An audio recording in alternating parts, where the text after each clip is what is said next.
Good evening, you are watching Newsi 24/7. Today's headlines are: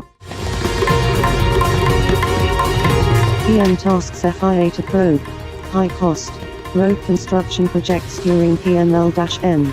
Tenure Prime Minister Imran Khan on Wednesday said, "We have given mandate to the Federal Investigation Agency FIA to probe the exorbitant cost incurred on the road construction projects undertaken by the government of Pakistan."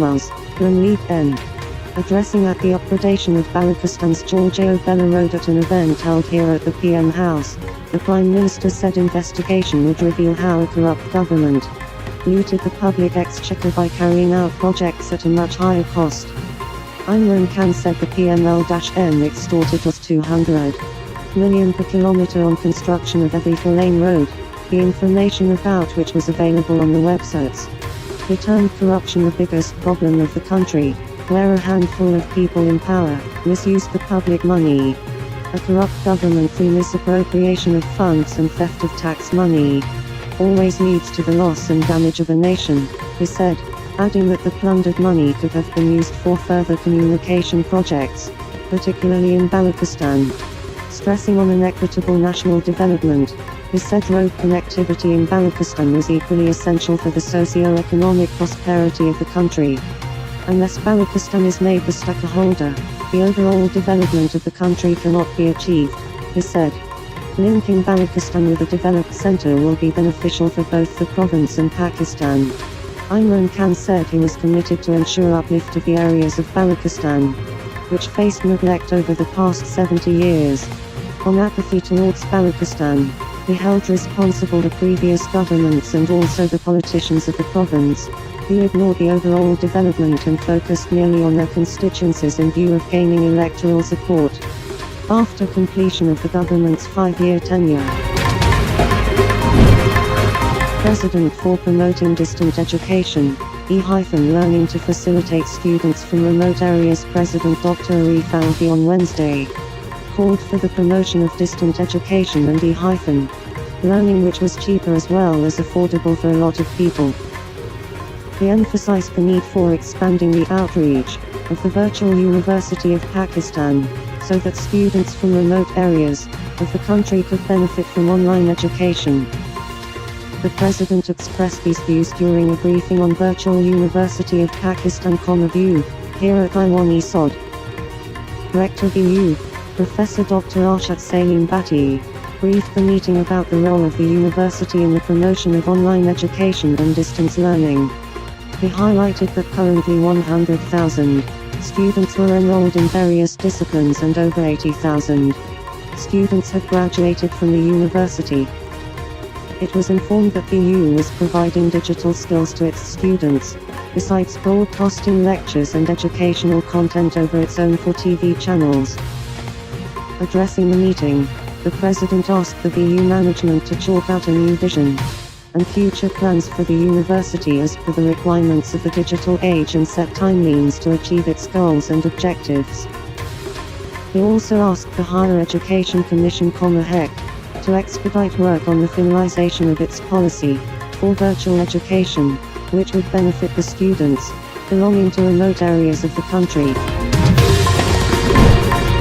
The Ward 4 daily hearing of Shehbaz Sharif's corruption cases. Minister for Information and Broadcasting Udri Fawad Hassan on Wednesday made a call on behalf of his party and entire nation for daily hearing of the corruption and money laundering cases filed against Shehbaz Sharif by the National Accountability Bureau.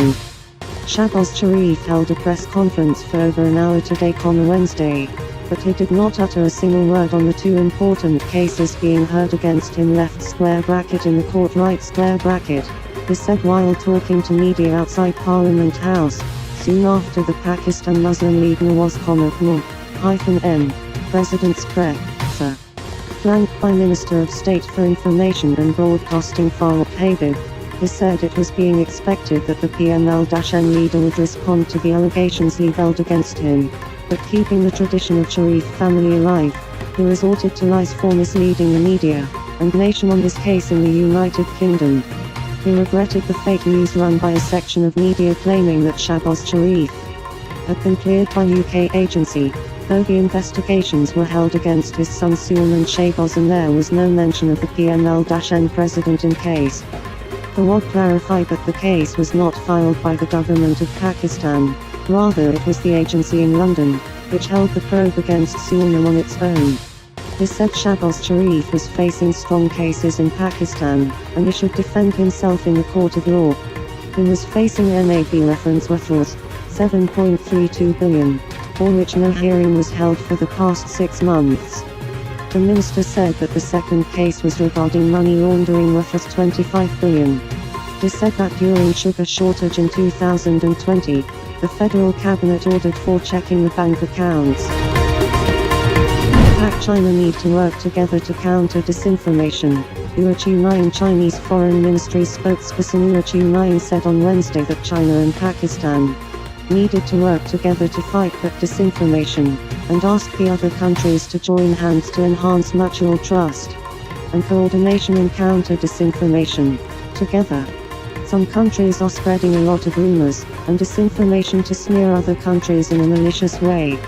The disinformation has confused the people, created chaos and undermined solidarity and cooperation.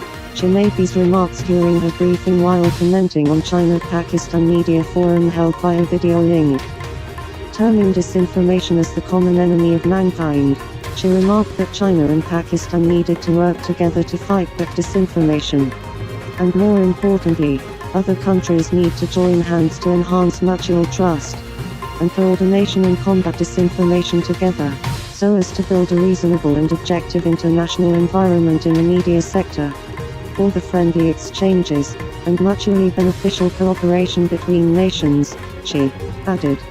The first China-Pakistan Media Forum held with the thematic objective of strengthening the China-Pakistan relations through informed dialogue, under the auspices of the Institute of Peace and Diplomatic Studies, IPS, in Islamabad. The spokesperson said that the participants of the forum called on media of the two countries to step up media cooperation to combat disinformation, adding, "We think this is highly relevant in the current situation." It is worth mentioning that while addressing the forum, Chinese ambassador to Pakistan Long said that China and Pakistan were facing strong media propaganda and disinformation, so media on both sides should work to promote truth, justice, and fairness and become a positive force for regional peace and stability. He said some external forces are trying to undermine the development of China and Pakistan systematically. Value-added exports surged by 8% during 2020-21, PM told Prime Minister Imran Khan Wednesday.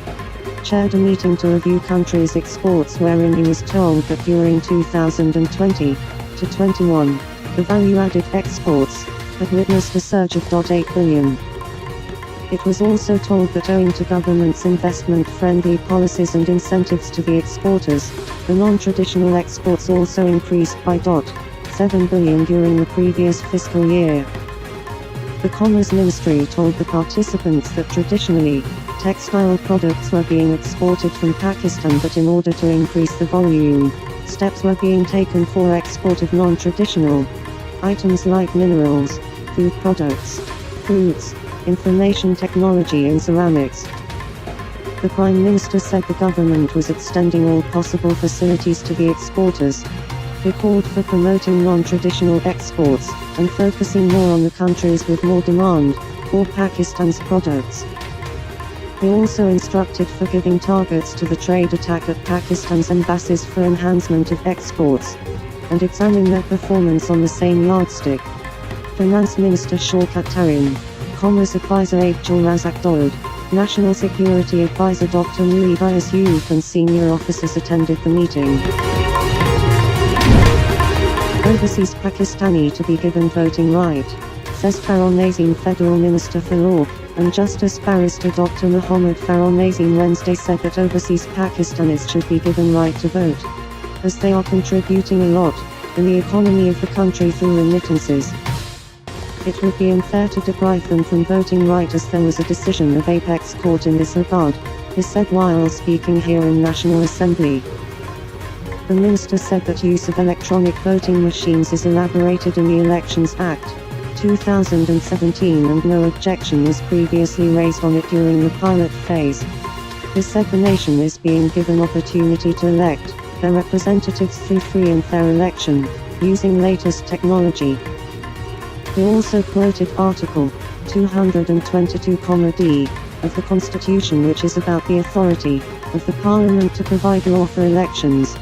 Article 222(d) says, subject to the Constitution, Majlis-e Shura, Parliament, right square bracket may by law provide for the conduct of elections and election petitions, the decision of doubts and disputes arising in connection with elections. This said there is no jurisdiction of Election Commission of Pakistan in this regard. Draft legislation in United States Senate inconsistent with spirit of Pakistan-less cooperation in Afghanistan since 2001. FO spokesperson Newsi that a debate is underway in Washington, both in the media and on Capitol Hill, to reflect on and examine the circumstances leading to the United States withdrawal from Afghanistan, said Foreign Office spokesperson Asif Tikha in response to media queries about draft bill introduced by some U.S. senators. He said, the draft legislation introduced in the U.S. Senate by a group of Senate Republicans seems to be a reaction to this debate. The legislation includes references to Pakistan that are completely unwarranted. We find all such references inconsistent with the spirit of Pakistan U.S.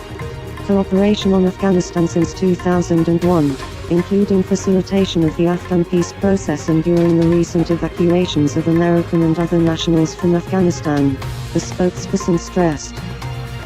This said that Pakistan had consistently maintained that there was no military solution to the conflict in Afghanistan. Similarly, a coercive approach will not work, and the only way to achieve long-term sustainable peace in Afghanistan was through engagement and dialogue, he added. Moreover, the spokesperson said that sustained security cooperation between Pakistan and the United States would remain critical in dealing with any future terrorist threat in the region.